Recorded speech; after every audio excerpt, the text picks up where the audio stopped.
Muy bien, vamos a comenzar. El tema del día de hoy es posología. Ustedes ya me conocen, mi nombre es Carlos Bodán Cotrina. Muy bien, ¿qué es un comprimido? Un comprimido es un medicamento sólido que por regla general es redondo y pequeño, aunque puede tener diferentes tamaños y formas.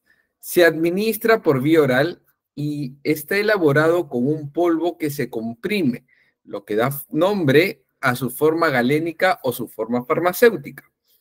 Durante su fabricación se comprimen diferentes ingredientes que están en polvo hasta conseguir un producto sólido que se absorberá en el tracto digestivo. Para ello, se pueden utilizar tres técnicas. La primera es compresión directa. Es la forma de elaboración más común y simple. Se mezclan los ingredientes hasta conseguir una buena compactación, sin añadir aglutinantes líquidos. Luego tenemos la granulación en seco. Se denomina así a la mezcla de ingredientes y su posterior compactación. Se utiliza cuando los ingredientes son demasiado finos y no se pueden unir por el método anterior para conseguir un comprimido perfecto. Luego tenemos la granulación húmeda. En esta tercera técnica se mezclan los ingredientes con un agente aglutinante, como por ejemplo el agua. Luego se compactan hasta conseguir un comprimido. De nuevo, el método se utiliza con ingredientes que no fluyen bien o que son demasiado finos para utilizar el primer método. Tenemos tipos de comprimidos. Tenemos, por ejemplo, podemos diferenciar 4 tipos de comprimidos. Tenemos los masticables, son fármacos que se mastican antes de tragarlos y se absorben con rapidez en el estómago. Esto favorece un inicio de acción rápido y suelen tener sabores agradables. Luego tenemos los bucodispersables o disolución oral. La esencia de estos medicamentos es que se disuelven en la boca y sin agua. Trabajan muy rápido y pasan directamente al torrente sanguíneo. Tenemos los sublinguales. Se colocan bajo la lengua para que se disuelvan y pasen con rapidez a la sangre. Y tenemos también los efervescentes. En esta modalidad y con ayuda de agua, los comprimidos forman una suspensión o disolución. El paciente ha de beberlo. Hemos visto en las clases anteriores, hemos hablado bastante de los sublinguales, luego de los bucodispersables, también de los masticables como la simeticona. ¿Cuál otro medicamento en presentación masticable conocen ustedes?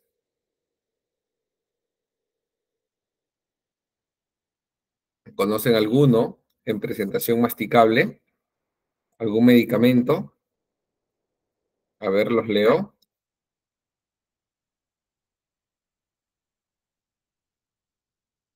¿Conocen algún medicamento? La vitamina C. ¿Cuál otro? Que lo puedan masticar. Así como el ejemplo de la simeticona, que es para los gases. Es un antiflatulento. ¿Cuál otro medicamento? Por ejemplo, les doy una pista, tenemos el bismutol. Es una tableta masticable. ¿Cuál otro conoce?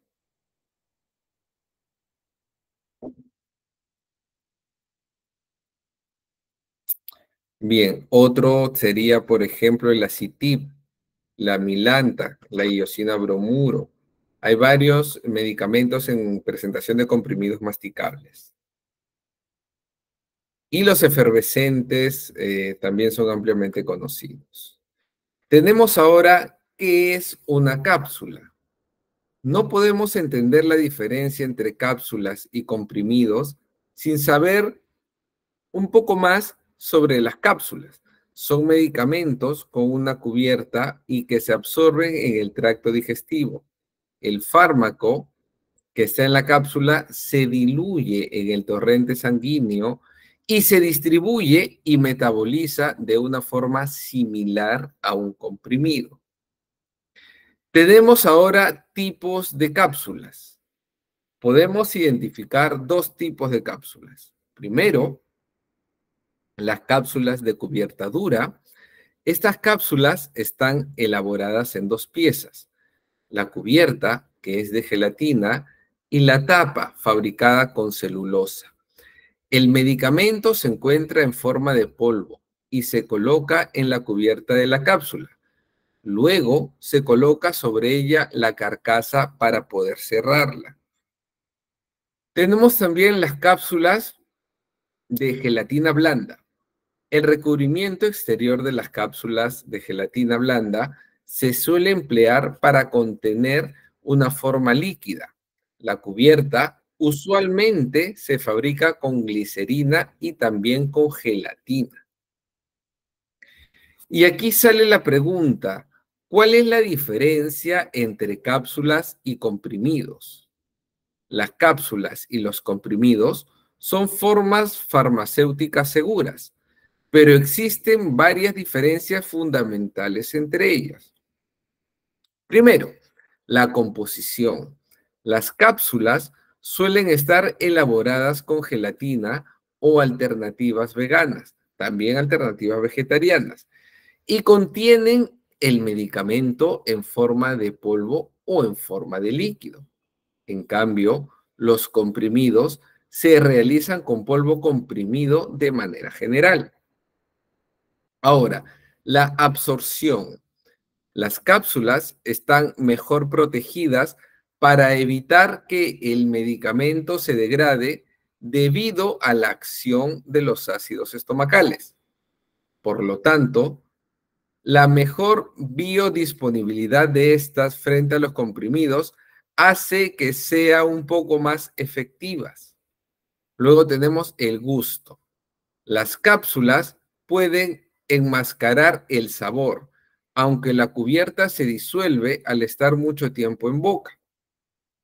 Esto puede hacer que el paciente advierta el sabor amargo del medicamento, que se nota casi de manera instantánea al introducir el comprimido en la cavidad bucal. En este tipo de medicamentos, los comprimidos no suelen administrarse o hacer la prescripción a los niños, justo por este factor, el factor gusto, ya que cuando este medicamento está en boca, comienza a disolverse y se percibe rápidamente un sabor amargo, que por supuesto los adultos lo podemos tolerar, pero los niños no. Es por ello que a los niños se les tiene que recetar y prescribir en otro tipo de presentaciones. Ahora, tenemos también otro factor como el tamaño. Debido a que el espacio disponible en una cápsula es limitado, en ciertas ocasiones es más práctico elaborar un medicamento en forma de comprimido. Tenemos ahora también un punto importante, que es la división. No es posible dividir en dos una cápsula sin extraer el fármaco. Sin embargo, hay algunos comprimidos que están diseñados para que se puedan partir por la mitad con facilidad. No sé si ustedes han visto muchos medicamentos que al centro tienen una ranura. Esto es para que ustedes lo puedan dividir en dos. Por ejemplo, cuando un paciente presenta mucha ansiedad y le han recetado un ansiolítico, que como habíamos visto en las clases anteriores, normalmente es el Xanax o el Prozac o el Alpaz, y esto viene a ser el alprazolam de 0,5, pero normalmente se le receta la mitad del medicamento de 0,5. Y este alprazolam a la mitad tiene una ranura para su fácil división. Sucede también en otro tipo de medicamentos donde se suele recetar la mitad del mismo, ¿no? Muy bien. También es importante, como les mencionaba, para la precisión en las recetas. El paso anterior facilita seguir algunas dosis prescritas en el caso de los comprimidos. En cuanto a las cápsulas, deben tomarse siempre de forma íntegra, porque cuando se trata de dividir el polvillo que se encuentra en la cápsula, no es posible Porque es muy difícil poder dividirlo en mitad, mitad, ¿no? Solo se puede dividir el caso del comprimido. Muy bien. Aquí se desprende la pregunta, ¿comprimido o cápsula? ¿Cuál es mejor? Escoger un comprimido o una cápsula suele atender a una circunstancia individual, pero la mejor es la que sea más efectiva para el paciente. Tanto una como otra tienen un objetivo similar, aunque no hay que olvidar cada diferencia entre cápsulas y comprimidos. La vida útil de los comprimidos es más larga y se elaboran con diferentes formas. Además, contienen dosis más elevada de los ingredientes activos que las que suelen incluir las cápsulas. No obstante, actúan de una forma más lenta que las cápsulas y en ciertas ocasiones se pueden desintegrar de una manera desigual en el organismo. Por otro lado, la actuación de una cápsula suele ser más rápida que la de un comprimido. El motivo es que casi la totalidad del fármaco se absorbe al mismo tiempo cuando se toma. Por otro lado, suelen caducar más rápido que un comprimido y son de precio más elevado. Por supuesto, ya que la recubierta, esta gelatina que, eh, que lo recubre, su tiempo de vida útil no es muy prolongado, a diferencia de los comprimidos. Los comprimidos duran muchísimo más tiempo. Eso también es importante. Como les mencionaba hace un momento, también es importante que el comprimido se puede dividir. Ahora, el comprimido se va desintegrando mientras va pasando por el tracto digestivo. La cápsula llega íntegro al estómago y es ahí donde los ácidos estomacales van a disolver la gelatina que la recubre. Y la totalidad del fármaco llega al sitio de acción, ¿no? También es importante que la cápsula cuesta un poco más que el comprimido. El comprimido es mucho más económico de realizar, pero como les mencioné, es difícil que un niño tolere el comprimido debido al sabor. Bien, tenemos la vía de administración oral. Como norma general, la administración de un medicamento debe realizarse siguiendo las condiciones descritas en su ficha técnica, que es el documento oficial aprobado por la Agencia Internacional del Medicamento y Productos Sanitarios en el que se describe, entre otras cosas, sus indicaciones, su posología y su forma de administración autorizadas. Su uso bajo esas condiciones asegura que su eficacia, calidad y seguridad han sido evaluadas tanto por los laboratorios fabricantes como por las administraciones sanitarias. Sin embargo, en determinadas circunstancias puede resultar difícil administrar un medicamento siguiendo las condiciones de uso autorizadas. Una administración inadecuada puede ser debida, por ejemplo, a errores en la manipulación de formas farmacéuticas, administración del medicamento en el momento incorrecto y también interacciones entre el medicamento y la interacción, etcétera. Aquí es importante mencionar que una interacción es, por ejemplo, entre dos medicamentos antagónicos, lo que se denomina sinergismo de disminución. Y también hay medicamentos que van a hacer el efecto contrario, lo van a potenciar, en lo que se denomina sinergismo de potenciación. Y aquí también es importante resaltar lo que hablamos hace algunas clases sobre la combinación de las benzodiazepinas o los ansiolíticos con el alcohol. Esto es una interacción medicamentosa, ¿no? Que se produce una depresión total del sistema nervioso central y produce la muerte. También hay interacciones entre el medicamento y diversos alimentos. Por ello es importante tomarlo en cuenta. En la mayoría de los casos, la vía oral es la de elección para la administración de medicamentos.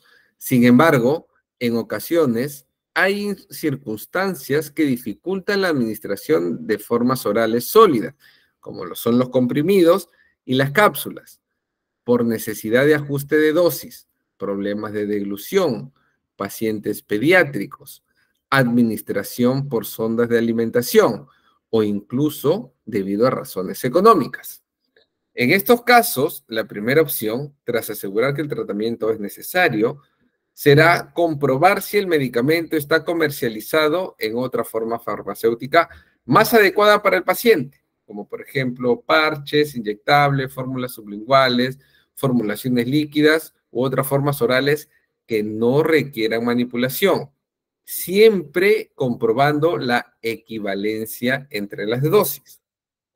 Tenemos ahora el concepto de los comprimidos. Como criterio general, solo se deben fraccionar los comprimidos ranurados, aunque esto no garantiza que la dosis se fraccione exactamente por la mitad, ni que se puedan triturar o masticar. En general, solo se podrá triturar los comprimidos que no tienen cubierta. Una vez triturados, se deben disolver con aproximadamente de 10 a 30 mililitros de agua. No se puede administrar hasta una disolución completa. Algunos comprimidos no se disuelven y se forma una suspensión que se debe agitar antes de administrar. Algunos medicamentos se dispersan en agua sin la necesidad de ser triturados. ¿Se escucha bien? ¿Todo se oye bien en la clase? ¿Me confirman, por favor? Muy bien, continuamos entonces. Las dosis habituales. El médico realiza la prescripción de un régimen posológico en relación al paciente y las dosis habituales. Estas dosis de referencia son las que se contemplan de manera teórica para cada principio activo, según las consideraciones que se observan en los ensayos farmacocinéticos y farmacodinámicos de cada molécula experimentada. En estos se establece la correlación entre la eficacia y la toxicidad de las diferentes concentraciones en plasma y se determinan las dosis, teniendo en cuenta factores como la absorción, distribución y eliminación de los fármacos. Tenemos también ahora los comprimidos recubiertos con películas, que se denominan grajeas. La finalidad de la película es enmascarar el sabor desagradable, como por ejemplo en el caso del ibuprofeno y el ciprofloxacino. También protección del principio activo de la luz, en el caso del nifedipino. A su vez, proteger de efectos locales o irritantes, como lo son en el caso del efecto anestésico de la sertralina en la lengua. Estas grajeas, esta recubierta, se usa mucho, como se indica aquí, para enmascarar el sabor de los medicamentos. Obviamente, todas las formas farmacológicas, todos los excipientes que se emplean para la realización del medicamento son de un sabor desagradable y se tratan siempre de enmascarar. En los comprimidos no se puede enmascarar demasiado. Recuerden que el comprimido lo que busca es tener mayor principio activo y reducir los costos. Y las grajeas se suelen administrar a los niños. Y también a algunas personas que no toleran o les da arcadas el sabor de los medicamentos. Luego tenemos los comprimidos sublinguales. Están diseñados para que el fármaco se absorba a través de la mucosa sublingual, evitando el efecto del primer paso hepático, para conseguir un efecto más rápido e intenso. Aquí hemos hablado bastante de los medicamentos sublinguales. ¿Como cuáles? A ver, los leo. ¿Como qué medicamentos sublinguales que hemos hablado en clase?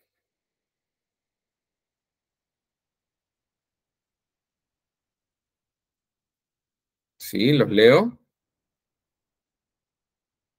¿Qué medicamento sublingual hemos mencionado en clase?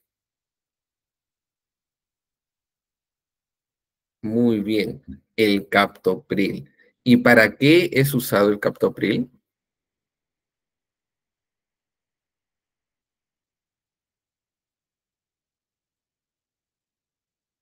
Muy bien, en los casos de un aumento súbito de la presión. Es por ello que recomiendo siempre a mis alumnos, si algún familiar en casa tiene hipertensión arterial, es importante tener el captopril. Muy bien, sí, es una pastilla, es un antihipertensivo. ¿Y qué otro medicamento sublingual conocen ustedes?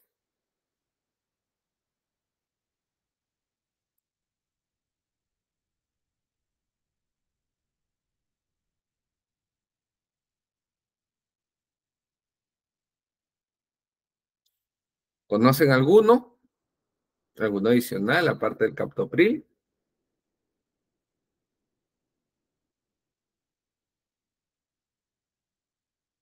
Bien, no hay ningún problema.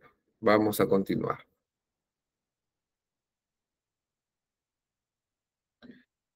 Tenemos la dosificación en el protocolo de dispensación activa. Se pregunta siempre para quién. Se tiene que identificar al paciente, la persona a la que le corresponde la prescripción. Luego, se tiene que preguntar para qué. Se debe comprobar que el paciente conoce la indicación del medicamento. Luego, la pregunta ¿cuánto? Verificar si el paciente recuerda la dosis. Sí, la actuación farmacéutica, ¿no? Es la detección del problema en la dosificación, corrección de la información equivocada, consejos sobre la administración de la dosis. Luego viene la pregunta ¿cómo? Hay que asegurar que el paciente lleve a cabo las técnicas de una correcta administración. ¿Cuándo? Descubrir si el paciente conoce la pauta de la medicación, si ha comprendido lo que se le ha recetado. Y también la pregunta ¿hasta cuándo? Se debe interrogar sobre la información de la duración del tratamiento. ¿Por qué? Porque muchas veces los pacientes se les da una receta y se les prescribe, por ejemplo, la acitromicina, que hablamos que era un macrólido de amplio espectro, se receta cada 24 horas, normalmente por 3 días, 3, 4 días, ¿no? Pero a veces el paciente no entiende y la toma cada 8 horas, dañando severamente su estómago. Lo mismo, por ejemplo, con el omeprazol, que se debe tomar 15 minutos antes del desayuno, una vez al día. Pero hay pacientes que lo toman cada 8 horas y los toman después de las comidas. Entonces, es por ello que es importante estas preguntas, ¿no? ¿Para quién? Que el paciente sepa que es para ellos. ¿Para qué? ¿Por qué? Porque muchas veces se le prescribe un medicamento y el paciente no sabe para qué se le está prescribiendo, para qué dolencia, porque puede ser una persona mayor que tiene múltiples dolencias, entonces no recuerda para qué es este medicamento. ¿Cuánto es la dosis? Porque a veces se va a recetar, por ejemplo, como les mencionaba, media tableta de alprazolam de 0,5. Pero si el paciente no sabe cuánto debe tomar, tal vez toma una entera y es demasiado fuerte para él. ¿Cómo si el paciente, por ejemplo, se le receta el captopril cuando se le sube la presión de manera intempestiva, pero el paciente se la pasa? Como si fuera un medicamento de vía oral. Entonces, muchas veces no comprende. El médico debe explicar bien y se le debe repreguntar al paciente para poder determinar si lo comprendió. Y de lo contrario, si es que no lo comprendió, hay que volverle a explicar, ¿no? Luego la pregunta, ¿cuándo? Para que el paciente sepa y conozca cuándo debe tomar su medicación. Y lo mismo, ¿hasta cuándo? Por ejemplo, a veces se le receta a un paciente amoxicilina por 5 días, amoxicilina de 500, usualmente más ácido clavulánico de 125, por 5 días, pero el paciente la toma 2 días. O el contrario, a veces el paciente lo sigue tomando 7 días, 8 días, 10 días. Entonces es importante saber hasta cuándo lo va a tomar. Por ello se hace este pequeño cuadrito como conocimiento para el paciente.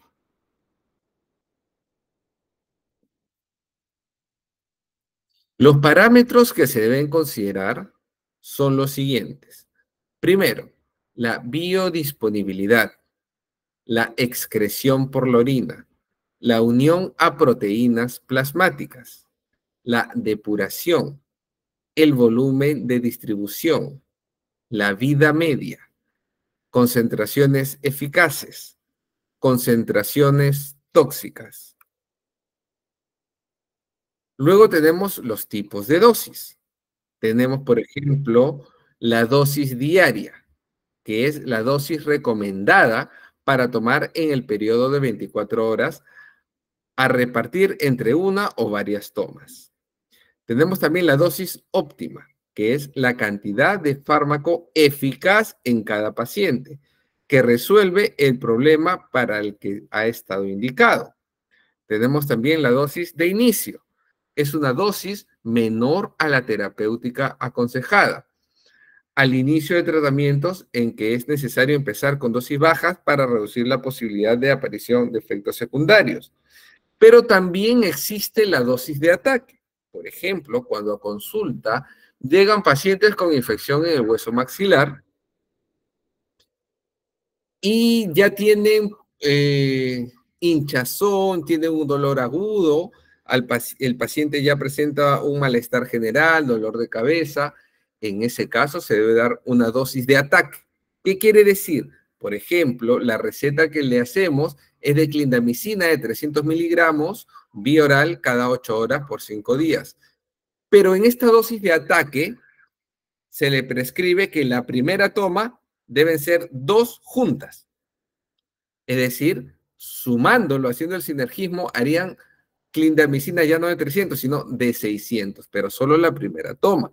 Esto se conoce como dosis de ataque y está prescrito solo en algunos casos cuando la infección se encuentra aguda y para ello obviamente es importante los exámenes auxiliares como la radiografía, la auscultación, para determinar si es una infección aguda, porque si es una infección crónica, la dosis de ataque no hace mayor efecto.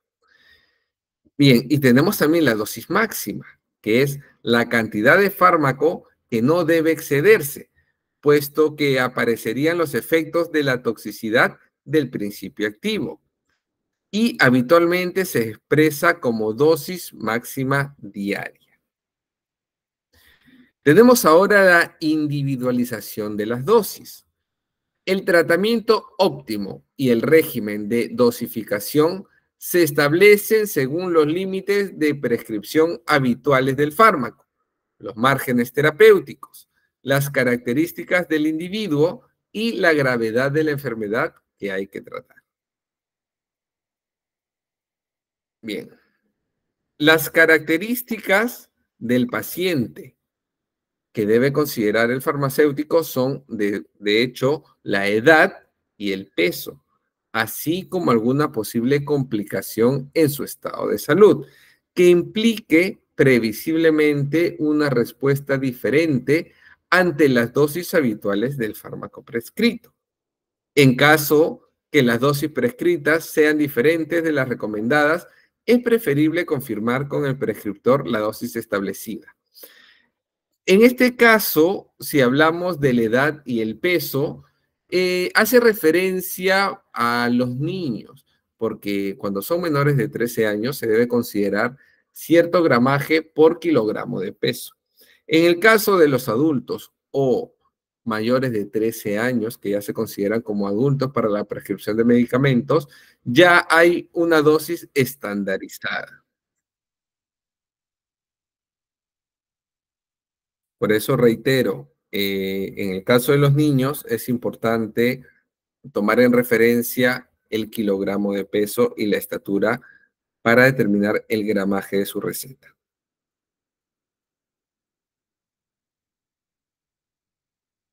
Tenemos esta tabla sobre el cálculo de dosis, que es el ejemplo ante diferentes presentaciones de un mismo principio activo. Por ejemplo, el peso del paciente, la posología, la presentación, la dosis, el número de miligramos o el número de mililitros y también cómo tomar la dosis. Importante, a ver, la conversión de unidades en líquidos. Por ejemplo, 1 mililitro es igual a 1 centímetro cúbico. 2.5 mililitros es igual a media cucharadita. 5 mililitros es igual a una cucharadita. 15 mililitros es igual a una cucharada. Y 3 cucharaditas es igual a una cucharada. Esta conversión de unidades es muy útil porque muchas veces el pediatra le receta a los niños, o sea, le explica por supuesto a los padres, y los padres no saben cómo administrar esta dosis. Entonces es muy importante. Repetimos, 1 mililitro es 1 centímetro cúbico. 2.5 mililitros es igual a media cucharadita. 5 mililitros es una cucharadita. 15 mililitros es una cucharada. Y 3 cucharaditas es igual a una cucharada. Tenemos también la detección de problemas en la dosificación. Hay gran variedad de problemas relacionados con una incorrecta dosificación que pueden afectar a la relación que se da entre la dosis prescrita, la dosis administrada, la concentración en el sitio de acción y la intensidad del efecto. Algunos casos pueden conllevar problemas de seguridad como todos los que comportan la sobredosificación, puesto que se puede llegar a concentraciones plasmáticos del fármaco cercanos a la dosis máxima aconsejada o incluso la pueden superar, llegando a concentraciones tóxicas. En otras ocasiones, pueden ser problemas de efectividad los que se derivan de una infradosificación y conllevan al fracaso terapéutico, puesto que la dosis es menor a la eficaz y no se llega a las concentraciones en sangre del fármaco suficientes para ser efectivas. Causas de problemas de dosificación. Las situaciones que causan una dosificación inadecuada pueden ser de muy diferente naturaleza y deben considerarse en el momento de la dispensación activa para resolver la falta de información sobre la dosificación, en caso de que aparezca un problema relacionado con el medicamento, como la falta de resultados terapéuticos o sospecha de intoxicación farmacológica y aparición de efectos secundarios indeseados. Hay que intentar corregir las causas. Primero, incumplimiento voluntario o involuntario del paciente. Errores habituales de dosificación debidos a la lectura incorrecta de la dosis prescrita. Cálculo erróneo o ausente de la dosis según peso y edad. Actuación del farmacéutico en la dosificación. Consejos de mostrador. El farmacéutico debe atender en el momento de la dispensación activa las cuestiones referentes a la dosificación para poder intervenir en caso de que la información sobre ella no aparezca o esté equivocada. Tenemos algunos errores habituales de dosificación debidos a la lectura incorrecta de la dosis prescrita en las recetas o etiquetas del producto. Por ejemplo, fracciones de comprimidos, recomendaciones especiales, por ejemplo, también vamos a tener que se deben escribir las unidades de microgramos en diversas formas. Tenemos ahora la dosis prescrita. Es la adecuación de la dosis al peso, talla y edad del paciente.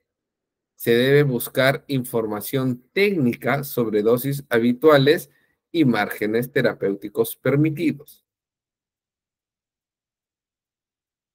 Tenemos también la dosis administrada.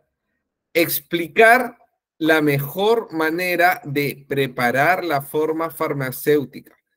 Entrenar sobre la correcta administración. Verificar la idoneidad de los dispositivos de dosificación, como lo son las jeringuillas, goteros, cucharas, cucharillas, etcétera. Marcarlo si hace falta en el punto equivalente a la dosis prescrita.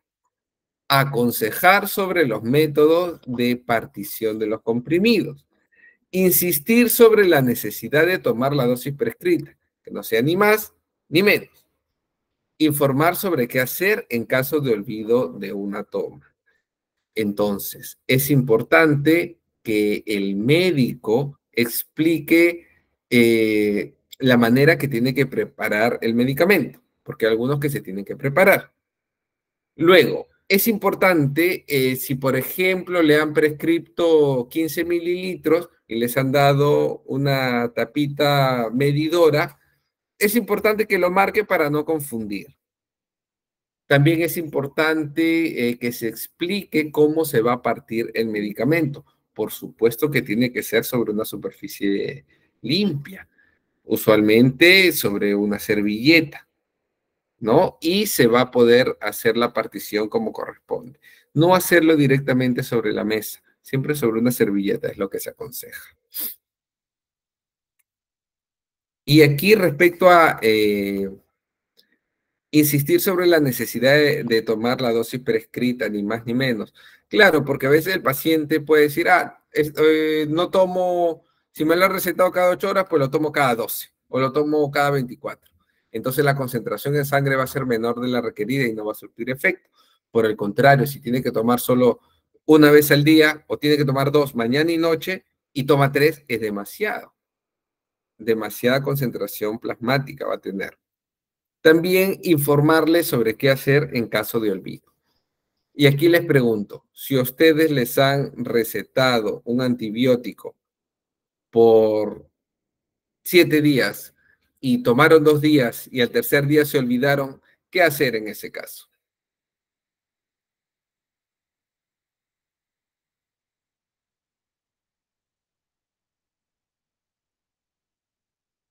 ¿Qué hacer en ese caso?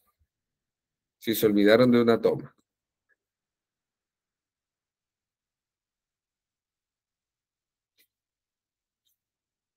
A ver, los leo.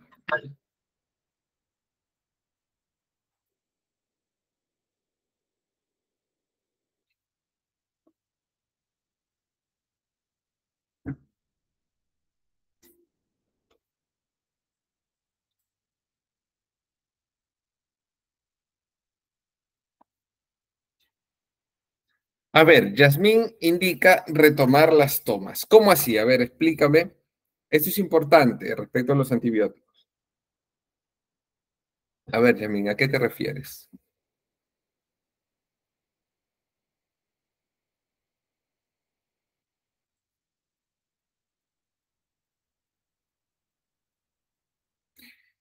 Seguir con el tratamiento, no. A ver, este es un error muy común. Por ejemplo, supongamos que el paciente tiene una infección de la garganta, eh, y se le ha prescrito amoxicilina de 500 miligramos por 5 días. El paciente tomó 2 días. El tercer día se olvidó. Y el paciente dice, el cuarto día continúo y tomo un día más y completé los 5 días. Eso es un error. Si el paciente toma 2 días, deja un día, tiene que volver a comenzar.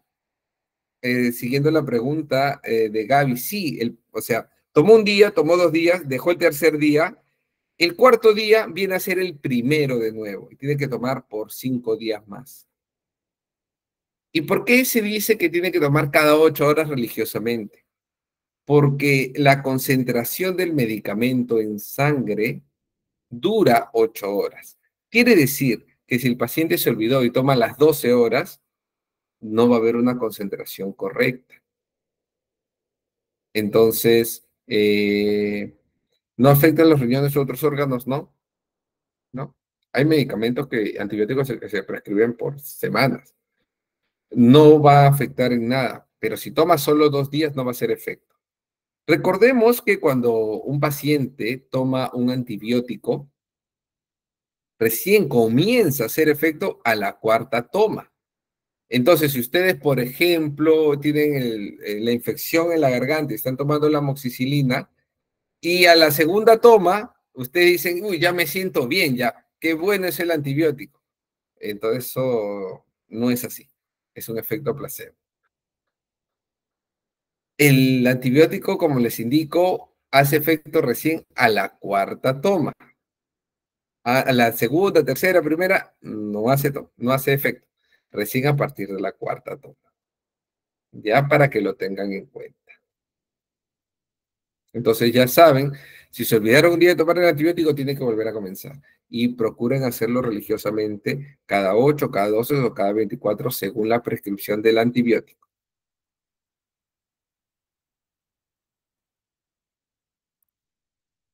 Problemas relacionados con la dosis administrada. Tenemos los factores fisiológicos, como por ejemplo la rapidez y magnitud de la absorción, la talla y composición corporal, distribución de líquidos corporales, unión del fármaco en plasma y tejido y velocidad de eliminación. Importante, no es lo mismo que una persona que mide, por ejemplo, 1,65 m y pesa 55 kilos, no es lo mismo la dosis para esa persona que para una persona que mide 1,90 m y pesa 105 kilos. No va a ser lo mismo. Si bien es cierto, inicié diciéndoles que para los adultos hay una dosis ya preestablecida, esta dosis preestablecida es para márgenes en peso y tamaño también preestablecidos. Si el paciente es muy alto y pesa más de lo que se establece en la regla, se tiene que aumentar la dosis. Por supuesto, porque de lo contrario va a tener una dosis ínfima, una dosis muy pequeña que no le va a hacer efecto. Entonces es importante, ¿no? O también cuando el paciente es muy gordito, hay que tener en cuenta la grasa corporal que también influye bastante. Ahora, también hay que tener en cuenta si el paciente es muy mayor y ya tiene algún problema renal, entonces esto es un poco más complejo, pero el médico tratante tiene que buscar una alternativa cuya excreción ya no sea por vía renal. Es un poco más difícil, pero existen algunos medicamentos para que no siga dañando el nefrón del riñón. Luego tenemos la sobredosificación, que es el abuso de fármacos de manera voluntaria o involuntaria y la duplicación de principios activos para una misma indicación. Aquí tenemos un paciente que tiene su pastillero, ¿no? Está correctamente distribuido por días. Vemos que tiene la misma dosis. Tenemos ahora la infradosificación o la sobredosificación.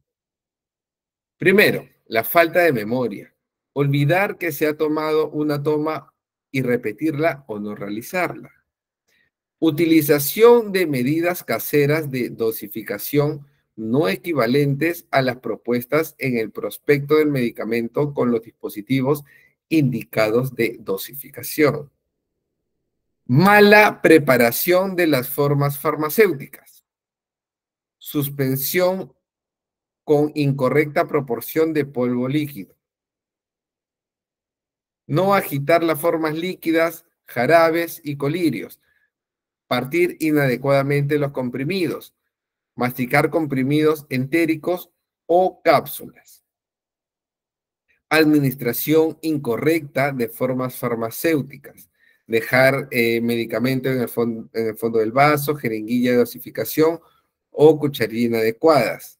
También la técnica incorrecta de administración de dispositivos de inhalación. No beber agua con los medicamentos en los que está indicado. En general son comprimidos, polvos, efervescentes, etcétera. Por ejemplo, hay pacientes que toman los comprimidos sin agua y dicen, no, ya tengo costumbre y lo tomo sin agua. Después hay algunos pacientes que toman los medicamentos con gaseosa, con yogur. Incluso hay pacientes, obviamente no corresponde, está mal, lo toman con su vaso de cerveza. Entonces, obviamente, eso está mal. ¿Ustedes qué creen? ¿Se puede tomar los medicamentos con cerveza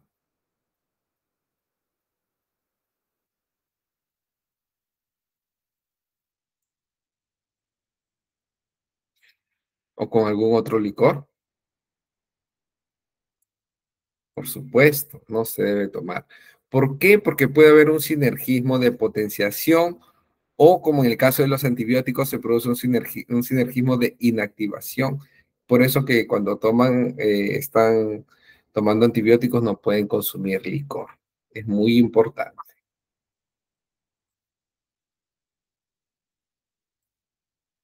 Luego tenemos los problemas con la concentración en el sitio de acción. Tenemos variables fisiológicas, factores patológicos, factores genéticos, interacción con otros medicamentos, interacción medicamento-alimentos o plantas medicinales que modifiquen la concentración del fármaco en sangre. Tenemos también la aparición de la tolerancia y la interacción del fármaco receptor. Importante mencionar que hay factores patológicos, hay algunas enfermedades pues que impiden que ciertos medicamentos hagan efecto. Los factores genéticos, en este punto es muy importante mencionar, por ejemplo, hay grupos étnicos, como por ejemplo en Irlanda del Norte, las personas que tienen el cabello rojo tienen una mutación genética por la cual los hace inmunes a la anestesia, ya sea la anestesia odontológica, la anestesia general, la anestesia de bloqueo de campo. Tienen un gen, una mutación genética que no les hace efecto la anestesia. Luego, otro grupo étnico, por ejemplo, son las personas de Kenia. Y ustedes habrán visto que en las maratones siempre ganan los kenianos. Y la pregunta es ¿por qué? Bueno, los kenianos tienen una mutación genética que no producen el ácido láctico. Entonces, en una maratón, están corriendo, por ejemplo, 40 kilómetros, la mayoría de personas a los 15, 20, 30 kilómetros comienzan con los calambres por la acumulación del ácido láctico. Pero los kenianos no producen ácido láctico, entonces son los primeros en llegar siempre a las maratones o las competencias Ironman, que más que la rapidez, lo que se ve es la resistencia. Entonces, ellos, como les reitero, tienen una mutación genética que no producen ácido láctico, por lo cual no les da calambre, les da mucha ventaja frente a los demás competidores porque no producen ácido láctico y no les va a dar calambre. Pero también sucede que ellos no pueden ganar masa muscular. Por más que vayan al gimnasio, hagan ejercicio, hagan pesas, no ganan masa muscular. Y si ustedes ven las piernas de los que corren estas maratones que son de Kenia, son sumamente delgaditas sus piernas, porque también por mutación genética no pueden ganar masa muscular. Luego tenemos la interacción con otros medicamentos. Es importante porque hay medicamentos que si los combinan les puede hacer daño, les puede causar somnolencia o se inactivan los medicamentos. También hay medicamentos que pueden aumentar la presión, pueden sentirse mareados, puede, como les digo, dar somnolencia, ¿no? Hay medicamentos que tienen interacción con algunos alimentos, pero no es tan relevante la aparición de la tolerancia. Más que la tolerancia, tenemos aquí en este caso la resistencia. Por ello, es muy importante lo que les menciono. Si les han recetado un antibiótico por una cantidad de días, cúmplanla. Terminen la dosis y se van a sentir mejor. Pero si ustedes dejan la dosis a medias y luego tienen otra pequeña infección y lo mismo, lo dejan a medias, lo dejan a medias, ya su organismo va a crear una resistencia antibiótica. Y en el Perú, el promedio de resistencia antibiótica es sumamente alto, a diferencia de otros países de Sudamérica. Y se determinó que era porque se vendían antibióticos sin receta médica.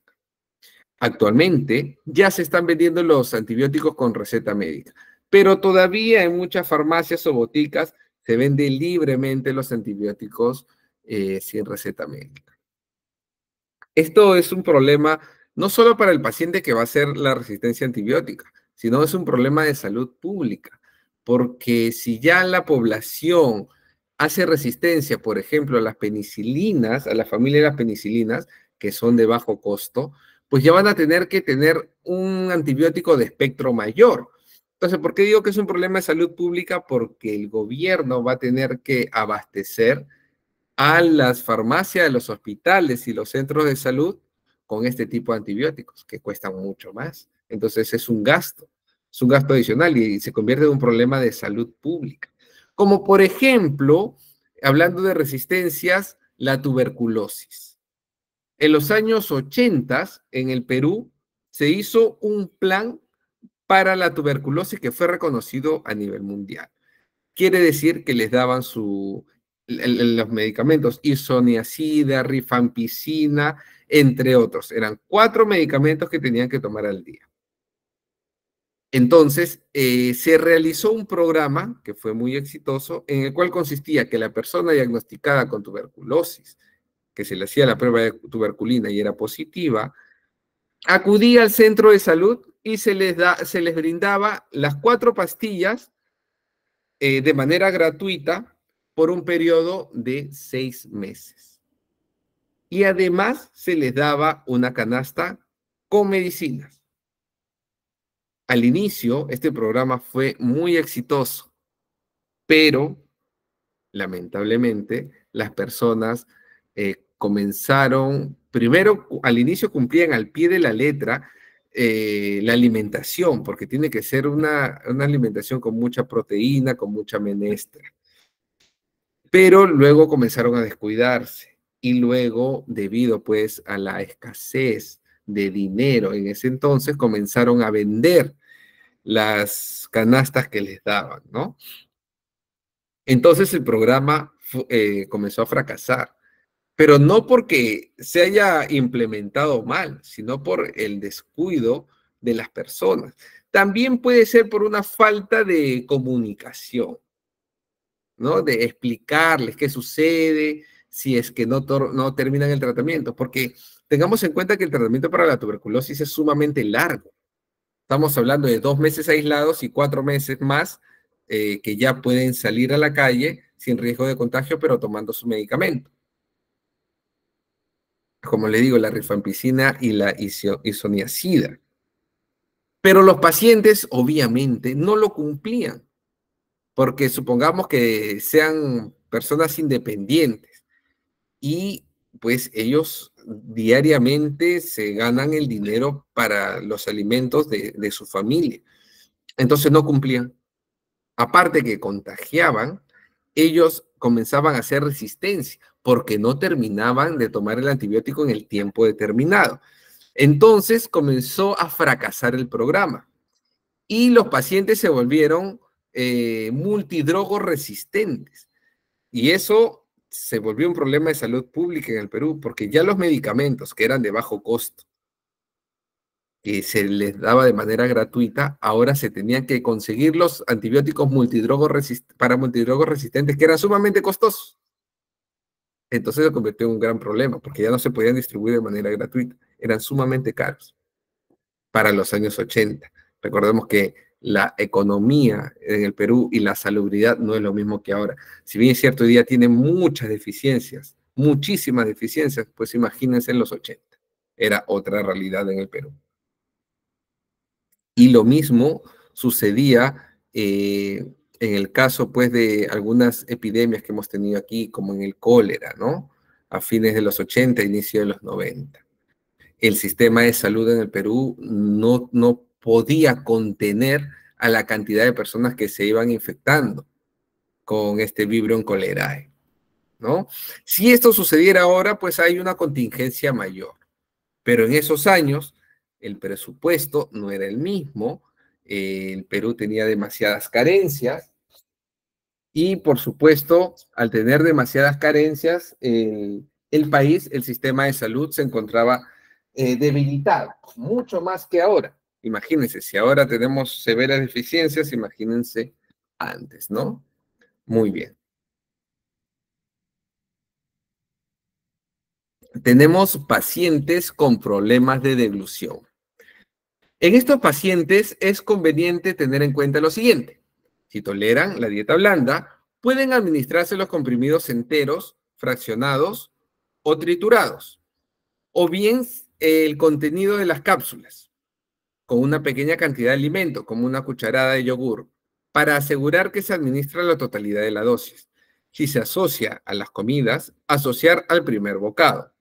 Si requieren la administración de fluidos con espesantes, hay que tener en cuenta la compatibilidad del espesante con el medicamento a administrar. Por ejemplo, los laxantes que contienen politinglicol, como el macrogrol, modifican la textura de los espesantes a base de almidón, haciéndola más ligera y aumentando el riesgo de aspiración, por lo que sería preferible su administración con espesantes a base de goma.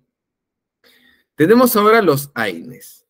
Aunque se recomienda administrarlos asociados a las comidas para minimizar las molestias gastrointestinales, no hay estudios que demuestren que el alimento disminuye el daño gástrico causado por los AINES. El dolor agudo, los AINES, especialmente el ibuprofeno, se pueden tomar con el estómago vacío para obtener un efecto analgésico más temprano. Los pacientes con riesgos de úlcera se benefician con el uso profiláctico. En realidad, los AINES sí los recomendamos a que los consuman pues con los alimentos. Son gastrolesivos, como vimos hace 2 clases en unos cuadros donde se podía apreciar cuáles eran sus efectos, ¿no? Sus efectos colaterales. Y al final tenemos unos cuadritos también que les voy a mostrar. Los antibióticos se debe distribuir las tomas en intervalos regulares dentro de las horas de vigilia. Los antidepresivos, si presentan efectos sedantes, se recomienda tomarlos antes de dormir. Los antihipertensivos, la tensión arterial sigue un ritmo circadiano, quiere decir cada 24 horas, bajando en general durante la noche. Existen estudios en los que la administración nocturna del tratamiento antihipertensivo se asoció con una disminución significativa de la morbimortalidad cardiovascular en comparación con la administración por la mañana. Se recomienda administrar los diuréticos por la mañana para evitar interferencias con el sueño y el aumento de riesgo de caídas en ancianos. Cuando se requieren 2 dosis de diurético, la segunda dosis se administrará dependiendo de la potencia del fármaco. Tenemos ahora los corticoesteroides. Su liberación tiene un ritmo circadiano, como les mencioné, cada 24 horas, por lo que se recomienda administrar la dosis de mantenimiento por la mañana, siempre con alimentos, para mimetizar la producción normal de cortisol y minimizar la supresión de adrenocortical. En el caso de las estatinas, la producción de colesterol sigue un ritmo circadiano, por lo que se suelen recomendar las tomas nocturnas, aunque no hay evidencia de que esto sea clínicamente relevante, especialmente con la vida media más larga como la atorvastatina y la rosuvastatina. Los pacientes deben tomar la estatina en el horario que favorezca a su adherencia. Tenemos también la interacción entre alimentos y medicamentos. Muy bien.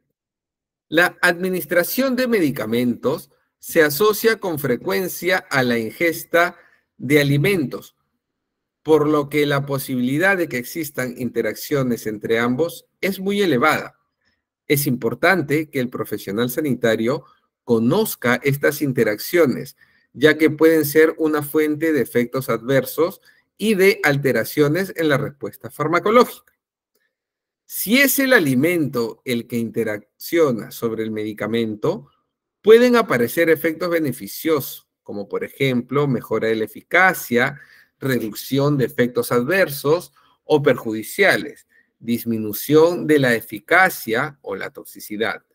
Esto puede ocurrir entre el medicamento y un componente concreto de la dieta, como por ejemplo las grasas, la fibra, el calcio, o ser de carácter inespecífico por los cambios fisiológicos que provoca la presencia de alimentos en el tracto gastrointestinal.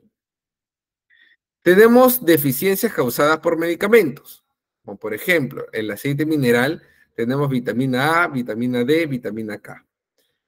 El ácido para aminosalicílico, tenemos los folatos y la vitamina B12.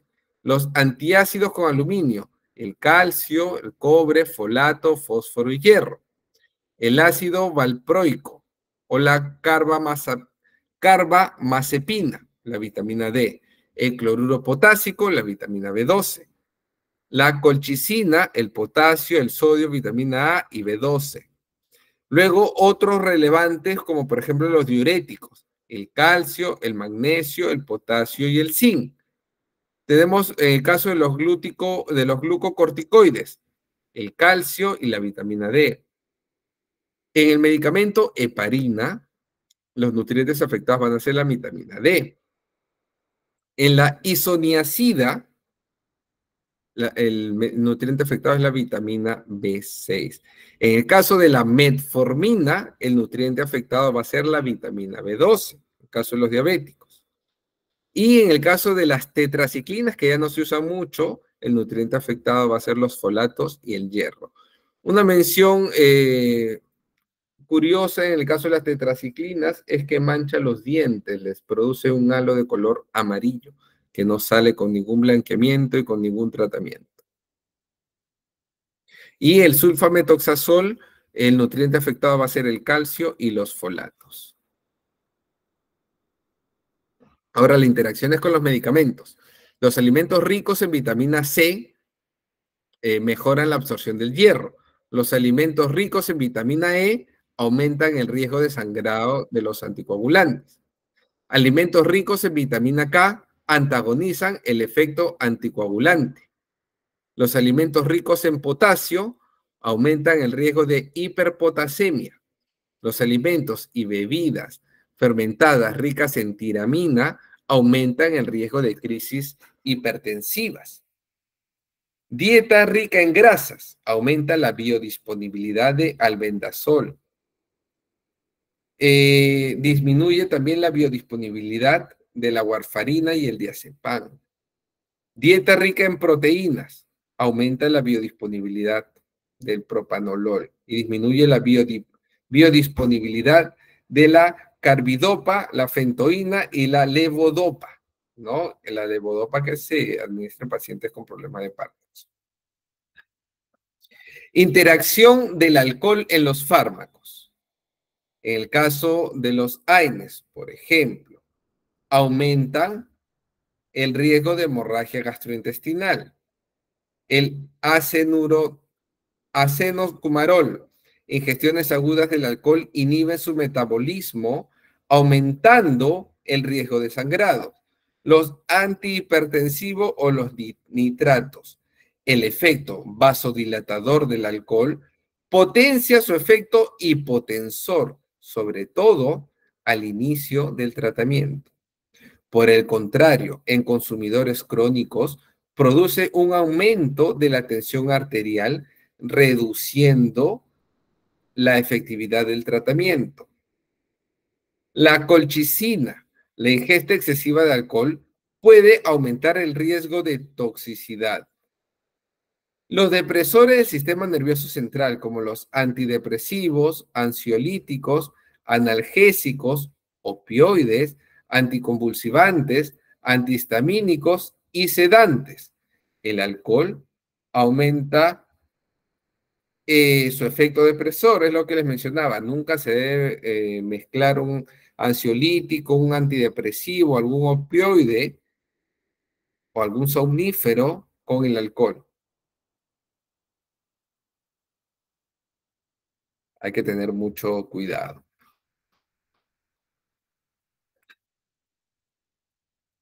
Muy bien. Ya. En el caso del metamizol, el alcohol aumenta su efecto depresor también.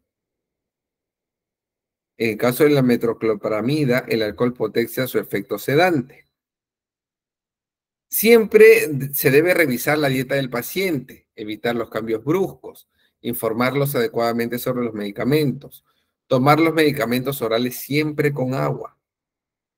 Des- eh, en el caso, cuando la recomendación indique con las comidas, se está refiriendo durante o inmediatamente después de ingerir los alimentos.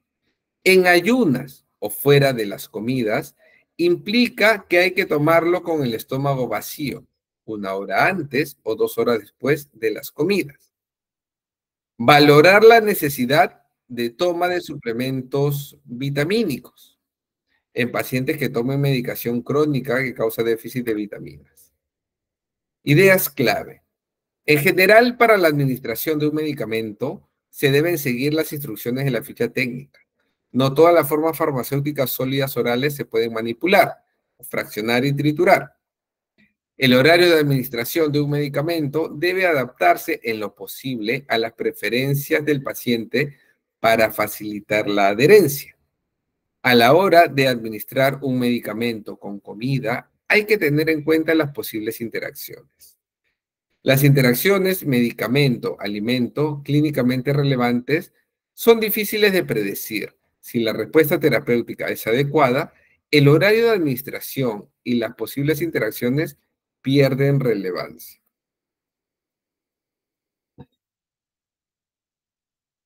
Tenemos la insuficiencia renal. En los pacientes con insuficiencia renal, disminuye la velocidad de eliminación de fármacos que se excretan inalterados por la orina y de sus metabolitos, aumentando en consecuencia la duración y la intensidad de sus efectos. Además, las anormalidades bioquímicas del fallo renal pueden alterar la relación entre dosis y efecto, incluso de fármacos que no son eliminados por el riñón. Tenemos insuficiencia hepática. La evaluación de la severidad de la insuficiencia hepática se efectúa habitualmente mediante la escala de Child-Pagh, que combina 5 variables: bilirrubina sérica, albúmina sérica, tiempo de protombina, ascitis y encefalopatía hepática. Las insuficiencias hepáticas graves, como la cirrosis, que cursan la hipoalbuminemia, pueden aumentar la fracción libre de un fármaco, pero sus consecuencias son variables y están condicionadas por otros factores. La opción más habitual es disminuir la dosis. Importante, durante el embarazo,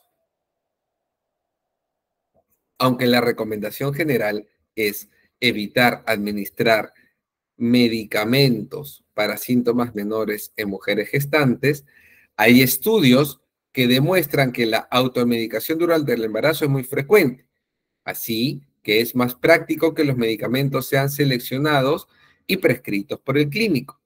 La embarazada tiene alteraciones farmacocinéticas y farmacodinámicas que pueden condicionar su respuesta a los medicamentos, generalmente reduciéndola, por lo que aumenta el riesgo de fracaso terapéutico. El efecto nocivo de los medicamentos sobre el feto depende, entre otros factores, del momento de la exposición. En las 2 primeras semanas, la implantación y la prediferenciación, se cree que existe una baja susceptibilidad del embrión a las acciones teratogénicas. La exposición en este periodo sigue la ley del todo o nada, o se produce un aborto ovular o no hay lesión. Durante el resto del primer trimestre tiene lugar la diferenciación morfológica del embrión. por lo que es el periodo más sensible a efectos teratogénicos. En consecuencia, debe recomendarse la suspensión de toda medicación que no sea estrictamente necesaria, ya desde la primera falta, la fase fetal o la fetogénesis, segundo y tercer trimestre. Es un periodo de crecimiento y maduración. Los órganos ya están formados y solo los sistemas cuyo desarrollo no está terminado, principalmente el sistema nervioso central y el endocrino. Ahora, importante también durante la lactancia. La mayoría de los fármacos se excretan con la leche materna, aunque en cantidades muy pequeñas, estimándose que el niño absorbe menos del 1% de la dosis administrada a la madre. Los medicamentos seguros en la infancia lo son también en la lactancia. Se debe evitar tomas ahora de máxima concentración del fármaco en la leche, generalmente de 1 a 3 horas después de su administración en el caso de los antibióticos. En consecuencia, se recomienda ingerir el fármaco justo al terminar de amamantar o antes del periodo de sueño más prolongado del bebé. Durante la lactancia se recomienda prescribir fármacos de acción corta. Ahora, muy bien, tenemos la posología. Por ejemplo, en el caso de la penicilina. En los niños es de 50 miligramos cada kilogramo, ¿no? Por día. Los efectos secundarios son la candidiasis, diarrea, náusea, dispepsia.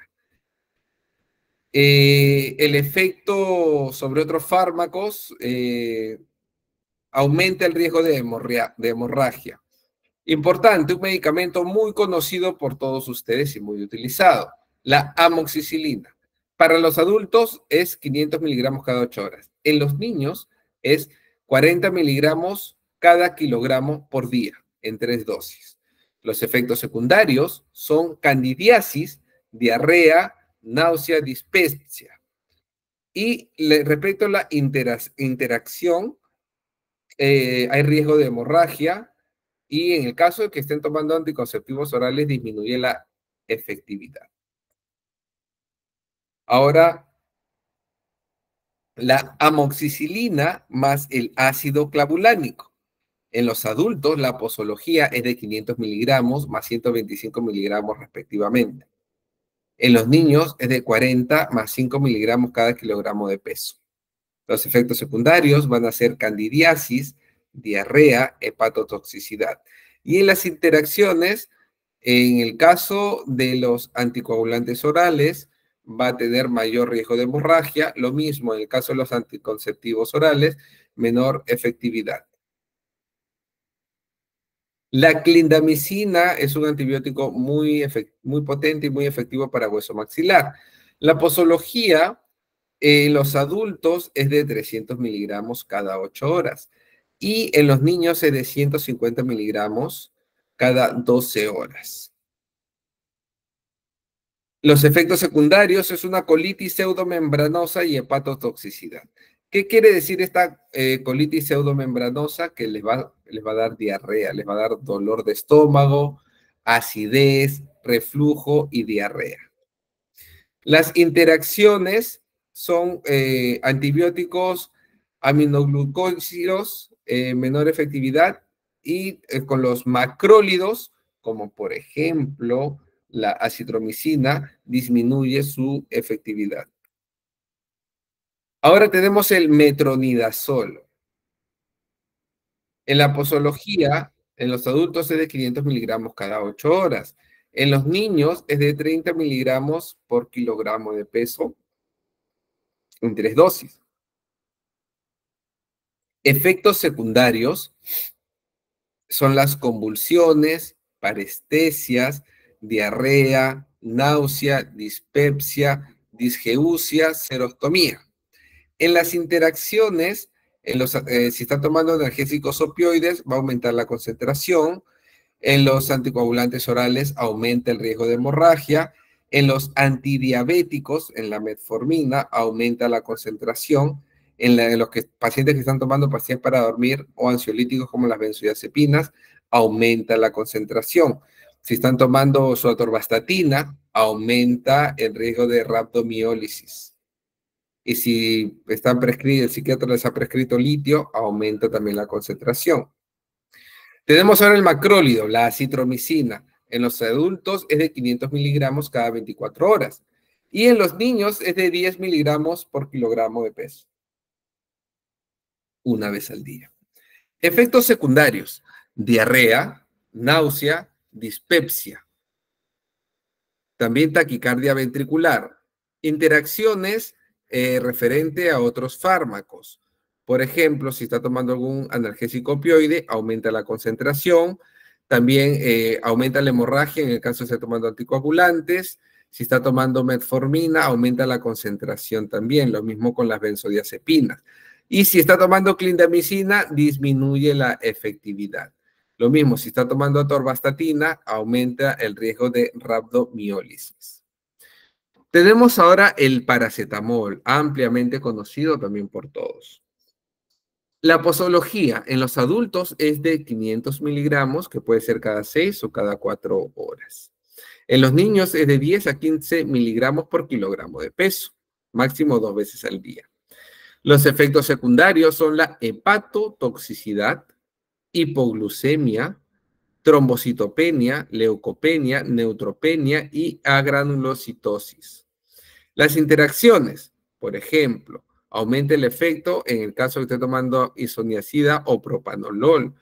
Su toxicidad aumenta con el caso del alcohol etílico. Si está tomando cloranfenicol, si está tomando la isoniazida. Recordemos que la isoniazida es para la tuberculosis. Disminuye su efecto si está tomando algún anticolinérgico, alguna pastilla para dolor de estómago. Si está tomando estrógenos. También si está tomando rifampicina. La rifampicina también es para la tuberculosis. El metamizol, la posología, es en los adultos de 500 miligramos o 575 miligramos cada 6 a 8 horas. En los niños no hay prescripción para los niños. No se les receta. Los efectos secundarios vamos a tener hipotensión, náuseas, vómitos, serostomía, nefritis, oliguria o anuria y proteinuria. En los efectos sobre otros fármacos, sobre otro AINE, hay riesgo de úlcera o hemorragia gástrica. Si está tomando anticoagulantes orales, aumenta el riesgo de hemorragia. Ahora el ibuprofeno. La posología es de 400 a 600 miligramos de 6 a 8 horas. En los niños es de 20 miligramos por cada kilo. Se puede recetar 3 a 4 veces al día. Los efectos secundarios son los acúfenos, esos sonidos extraños, como si fuera ola de mar, una cosa así en el oído. Astenia, somnolencia, insomnio, ansiedad, depresión, confusión, cefalea, que es el dolor de cabeza, mareo, dispepsia, diarrea, náuseas, insuficiencia renal. Interacciones con otro medicamento. Si está tomando algún antiinflamatorio, aumenta el riesgo de una úlcera o una hemorragia gástrica. Si está tomando alcohol etílico, aumenta el efecto gastrolesivo. Si está tomando algún antiagregante plaquetario, como el ácido acetilsalicílico o la aspirina, aumenta el riesgo de la hemorragia. Si está tomando un anticoagulante oral como la warfarina, aumenta el riesgo también de la hemorragia. En los pacientes diabéticos aumenta el riesgo de hipoglucemia. En los antihipertensivos disminuye su efectividad. En los diuréticos también disminuye su efectividad. Tenemos el diclofenaco. La posología es para adultos 50 miligramos. En los niños no está recomendado. Los efectos secundarios son cefalea, son los mismos. Cefalea, mareos, dispepsia, diarrea. Interacciones también son parecidas. Evitar tomar con el alcohol etílico, evitar tomarlo con otro AINE. Si está tomando la metformina, hay riesgo de hipoglucemia. Si está tomando algún antiagregante plaquetario, va a haber riesgo de hemorragia. El naproxeno sódico de 500 miligramos en los adultos, en los niños tampoco está recomendado. Lo mismo, porque son casi de la misma familia. Acúfenos, en efectos secundarios, cefalea, mareos, dispepsia. En las interacciones, lo mismo, evitar tomarlos con el alcohol etílico, con antiagregantes plaquetarios, con anticoagulantes, con antidiabéticos. fármacos, ¿no? Muy bien, tenemos ahora el tramadol.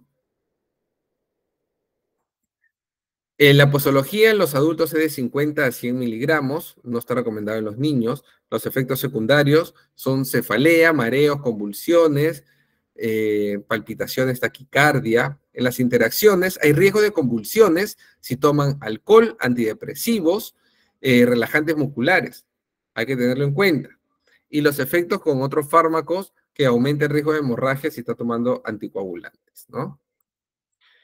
La hidrocortisona en los adultos está recomendado 40 miligramos por día.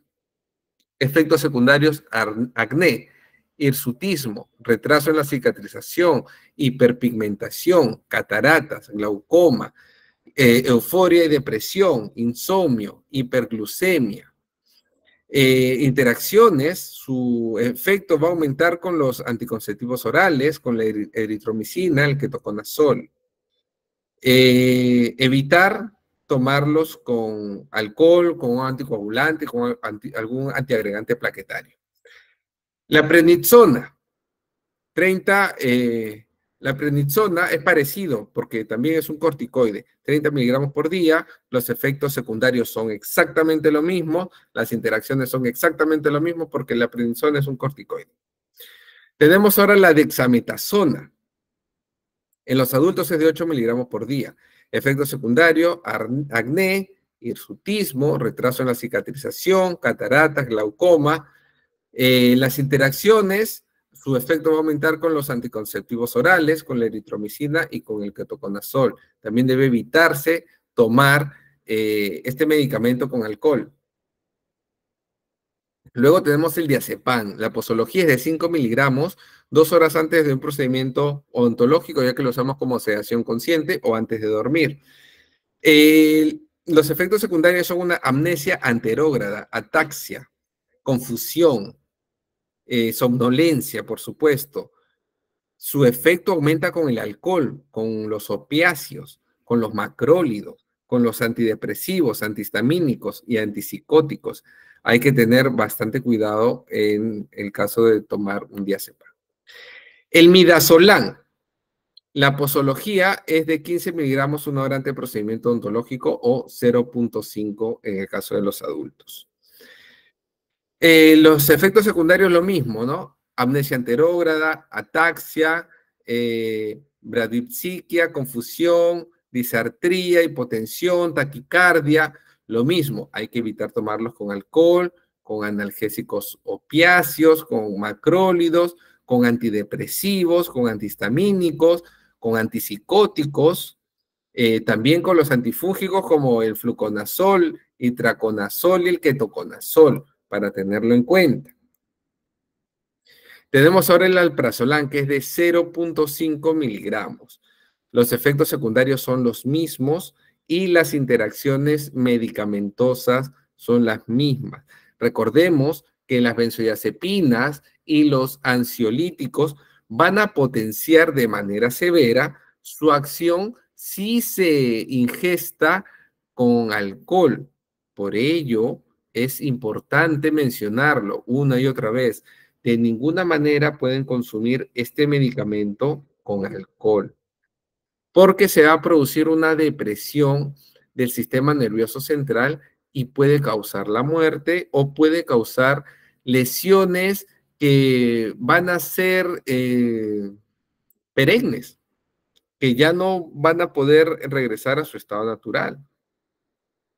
Entonces, hay lesiones neurológicas, lesiones a nivel de médula, produce parálisis, produce hemiplegia, cuadriplegia, hay que tenerlo en cuenta. Nunca mezclar ningún tipo de benzodiazepina, ningún tipo de ansiolítico. Y como dice aquí, sus efectos aumentan con el alcohol, con los opiáceos. Si están tomando acitromicina o eritromicina, no pueden tomar alprazolam, midazolam o diazepam, porque va a aumentar su efecto. O sea, les va a dar muchísimo más sueño, van a estar, y van a salir a trabajar, van a cruzar la pista, van a tener demasiada somnolencia, el efecto les va a durar mucho más. Importante, si están tomando algo antimicótico, como fluconazol, itraconazol, ketoconazol, miconazol, hay muchísimos. También aumenta su efecto. Y el omeprazol es de 20 miligramos cada 24 horas, recordemos antes del desayuno, en los niños no se recomienda. Da debilidad muscular, mialgia, cefalea, fototoxicidad, erupciones, pruritos, náuseas.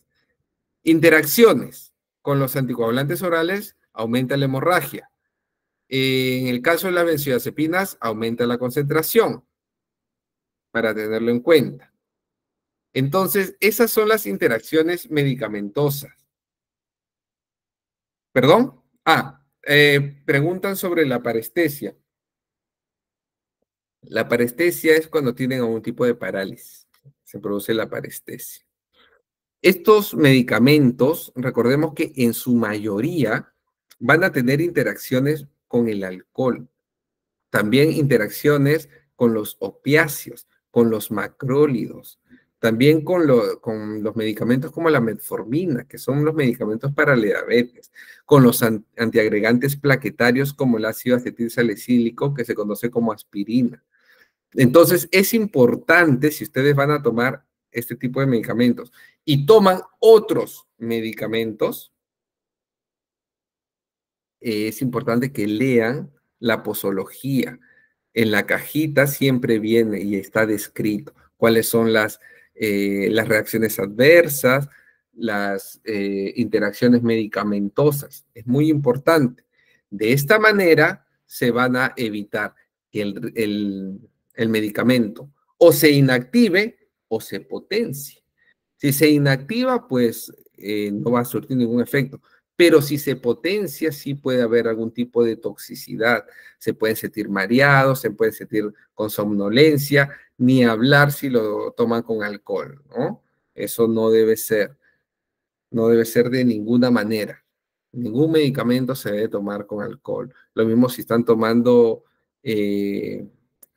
algún otro medicamento de la misma familia, se pueden inactivar. Es muy importante eso. Entonces, esto es referente a la posología, a la manera que se tiene que administrar un medicamento, ¿no? Como les mencionaba, hay medicamentos que no se pueden prescribir para los niños, hay otros medicamentos que sí se prescriben a los niños y se tiene que tomar en consideración el peso y la talla. Eso es muy importante. Muy bien, alumnos, han sido un grupo muy participativo, muy activo y ha sido un gusto para mí poder brindarles estas 6 clases. Espero que nos reencontremos en otro momento. Nuevamente les agradezco su participación. Ahora le doy pase a la coordinadora.